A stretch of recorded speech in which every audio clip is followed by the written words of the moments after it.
Yan guys, ang ating surpresang ibon sa ating kalapatid na si Kasingko. So ihatid ngayon ang inyong lingkod dyan, Be Finest, ang ating surpresang ibon para sa kanya. So naipangako ko ito sa kanya a month ago. So ngayon it's the time, dahil malakas na itong kumain, kaya ihatid natin to sa kanya. Tabangan ninyo, let's go!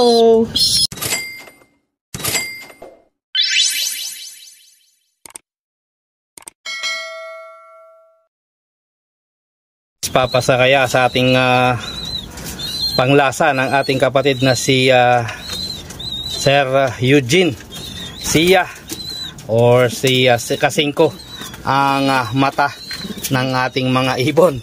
Mukhang nagiging ano siya ngayon sa mga mata ng ibon guys. So papasakaya sa kanyang panlasa ang ibibigay nating ibon. Malalaman natin yan guys mamaya. Ayan, so nag-aabang na ang ating mga warriors upang pakawalan natin sila. So tayo ay maghahatid ng ibon sa ating kapatid na ating pinangako. Nawa ay magustuhan niya ang ating regalong sorpresa. Sorpresa lang, regalo pa. Ano ba yan? Ang dami naman yan, Be Finest. So eto lang ang mga ating ibon dito sa ating baratang kulungan.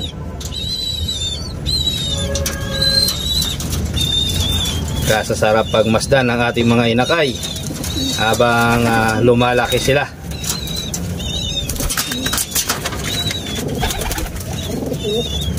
So it's time to feed them guys, at mukhang nagugutom na sila. Mukhang nakatingala na ang kanilang mga liig, kaya't naghihintay na sila ng kanilang chicha. The same routine kapag ganitong oras. Siyempre, magpapakain muna tayo sa ating mga alaga bago natin ihatid ang pinangako nating ibon sa ating kaibigan na si Kasingko. Isang napakabuti at napakabait na kaibigan ng inyong lingkod, Be Finest World. So, siyempre, hindi basta-basta ang ibon na ibibigay natin sa kanya. Nang sa gano'n naman ay magamit niya sa kanyang Taiwan Lock. Ang kanyang Taiwan Lock na napakalaki.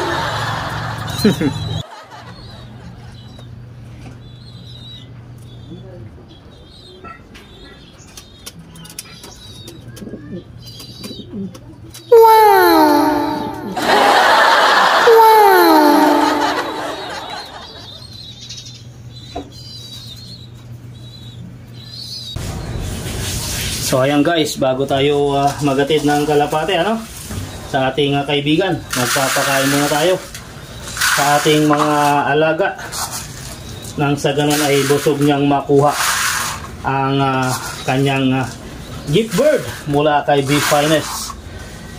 Ayan, tama na yan para sa pang-umaga ng chicha.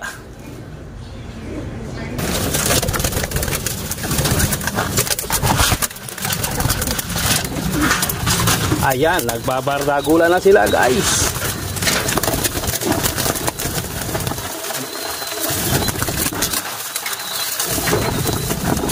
Ayan, halos hindi magkasya ang ating patoka sa sobrang haba ng ating kulungan. Ay, ang kakainan pala. So ayan guys, napakaganda nilang tingnan habang sila ay nagbabardagulan sa kanilang chicha. So at maya maya ay samahan nyo ako na ihatid natin ang ating ipinangakong ibon sa ating kapatid na si Sir Kasingko. Isang napakabuting pansyel at isang napakabuting kalapatid.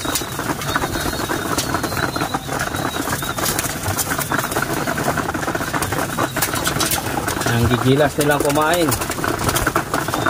Segundo lang yan guys, ubos lahat ang kanilang kinakain. At syempre pagkatapos nyan ay bibitawan natin sila mamaya ng konti upang makapagpag sila ng kanilang mga pakpak.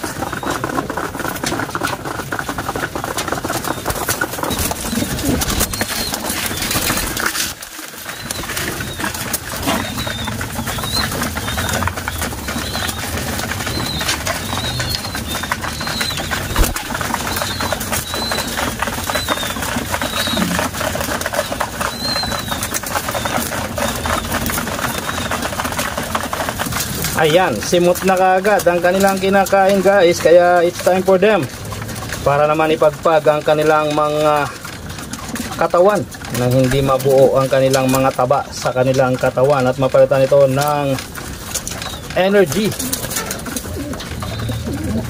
Mahirap guys kapag tumataba at bumibigat ang mga ibon, nahihirapan silang lumipad. Yan, kahit ito guys, ubos na rin, simot sarap ika nga. And now it's time for them to go out and to have a fly.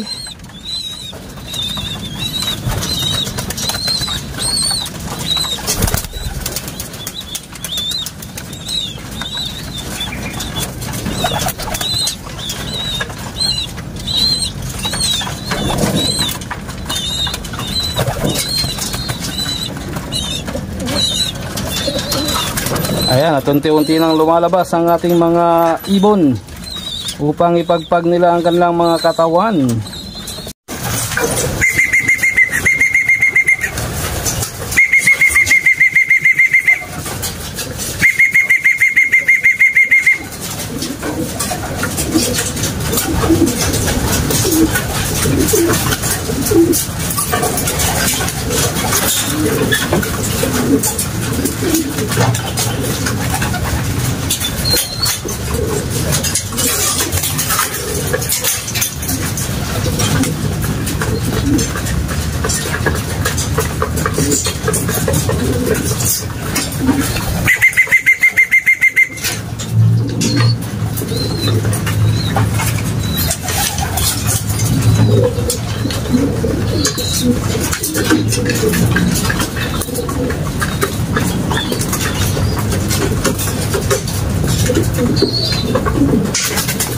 Ito na ang mahiwagang laman ng ating sesto.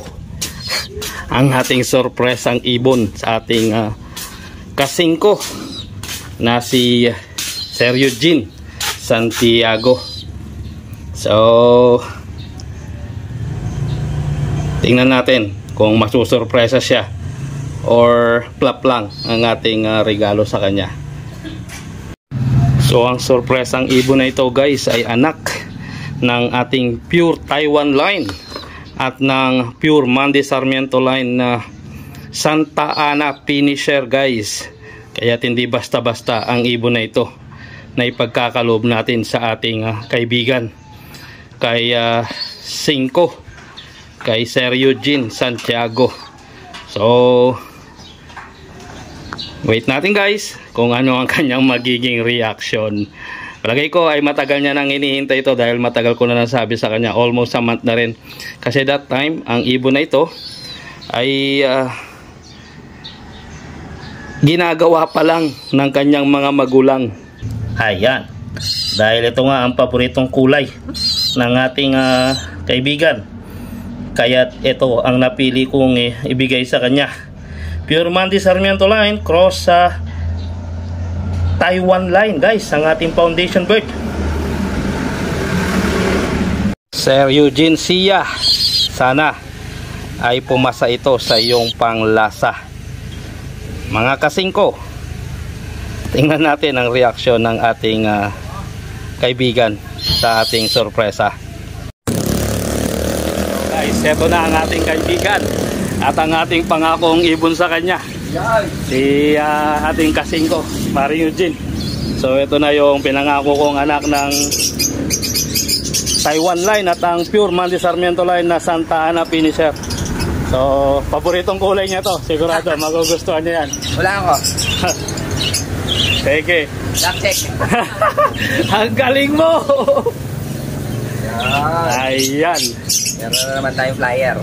Yan, talaga sinigurado ko na mapapaamo niya yan. Bloodline ito pre? Pure foundation bird ng ano ng Taiwan at ng Santa Ana finisher ng pure Mandy Sarmiento line.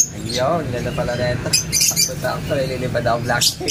So, yan, pinangako natin sa kanya yan. Kaya, hinatid ng inyong lingkod, The Finest World. Kasi nakita ko yung dalawa. Tumahan dito, may gift bird. Ay, naroon mo ba? Si sa tiga kamiling yun na pinangakuhan ko siya. So sabi ko, Tropa Beef na yun kasi yun nga, nagano siya sa atin na ano, sabi ko, sige dahil nagsisimula ka, bibigyan kita ng gift bird. Pero pangako mo sa akin na ililipad mo ako sa kanya. Kasi nga sasali daw siya ng ano, ng club dito sa Kamiling. So shoutout sa iyo kapatid, hindi na kita na-videoan kasi sama ng pakiramdam ko noon dumating sila. So sabi ko nga bibisit ko na lang siya sa kanyang loft.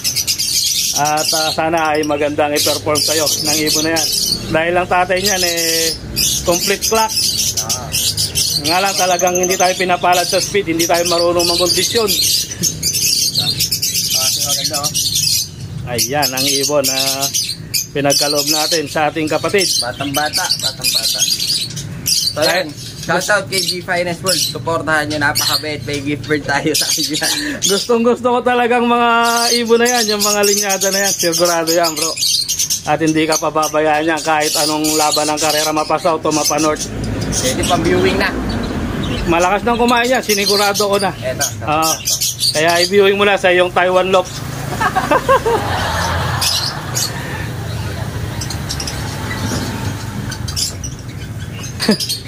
Eto, testogang tayo.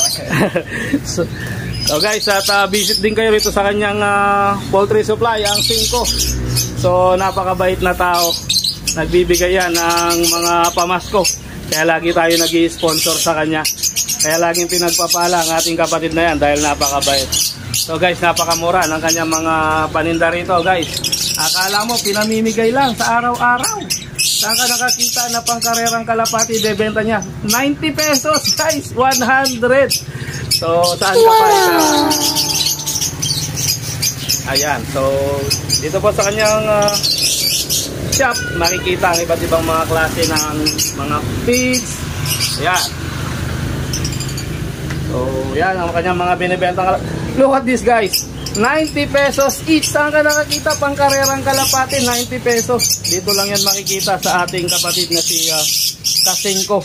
At meron pang tag 70. Alam ko pinakamababa na yung 90. Guys, meron pang tag 70. Mga unknown lines nga lang yan guys. Pero ika nga, pasuntok-suntok sa buwan kapag binuenos ka sa karera. Walang mahinang bloodline. Basta't pinamahan ng buenas. Dasal lang, ika nga. So alam na alam ng ating kalapatids na kung ano ibibigay ko sa kanyang kulay dahil yun lang yung naipangako ko. May inaawitan siya sa ating linyada na hindi ko maibigay dahil yun ay talagang ano natin yung foundation bird natin yun guys, si Colette. So even though, ewan ko, this time meron naman akong binaris sa kanyang bago, sana mag-fertile. Si Colette talagang Matanda na ba? Matanda na? bata pa yun. Mga siguro sabihin natin mga 1 to 2 years old pa lang. Pero talagang hindi hindi nagpe-fertile. Hindi ko alam bakit. Siguro kulang lang sa alaga. Malalaman natin yan. So yun lamang guys ang inyong lingkod. Updating lang sa ating kalapatid, sa ating kaibigan si Kasingko. So nawa ay bisitahin nyo ang kanyang YouTube page din, ang 5. Ang ating Kasingkong si Sir Eugene na napakabait. So yun lamang guys, ito ang inyong lingkod, The Finest World, updating. Always choose to be happy and be courteous to others. And let the Lord God Almighty be the center of our lives. Bye-bye!